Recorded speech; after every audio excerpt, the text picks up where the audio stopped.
I'm Tomlyn Nicholson. This is Saturday, February 21st, 2026. In a landmark 6-3 decision, the U.S. Supreme Court ruled that President Donald Trump's sweeping global tariffs exceeded his authority under the International Emergencies Economic Powers Act, striking down a key pillar of his economic policy.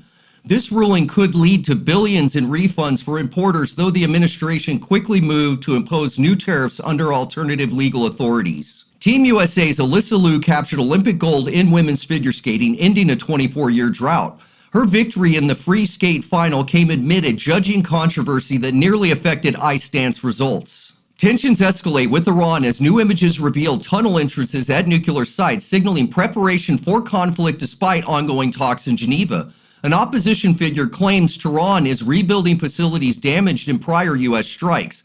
President Trump warns that without a deal in the next 15 days, unfortunate outcomes await, emphasizing Iran's tough negotiating stance. In California, rescuers confirm 8 skiers dead and 1 missing after the deadliest avalanche in decades struck in a backcountry area. The victims included 6 mothers who cherished their time together on the slopes. Search efforts continue amid warnings of unstable snow conditions. The FBI has joined the investigation into the murder of Ohio Christian teacher Ashley Flynn, shot in her home while her husband and children slept. Police deny arrest rumors as they probe the scene, with a 911 call revealing the husband's frantic response. President Trump launched TrumpRx to slash prescription drug prices, aiming to match cost in other developed nations. This initiative addresses disparities, forcing Americans to pay up to 4 times more, providing relief for those with chronic conditions like asthma. Former Prince Andrew faces arrest in a public corruption case tied to Jeffrey Epstein, with documents showing Epstein's post-conviction property pitches involving U.S. agencies. King Charles admitted family references in his statement, highlighting the scandal's reach. U.S. forces conducted strikes on 3 drug-running vessels, killing 11 narco-terrorists in operations to disrupt trafficking networks.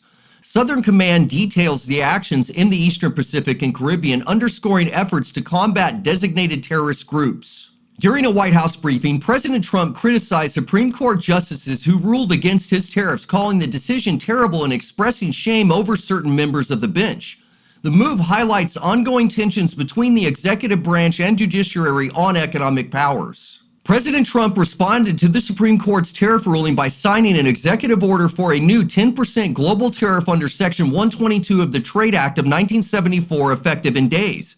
He expressed deep disappointment in the court's decision and indicated further trade investigations may follow to maintain economic leverage. Corporate leaders are pursuing over $130 billion in potential refunds following the Supreme Court's invalidation of Trump's emergency tariffs, with legal experts anticipating lengthy litigation.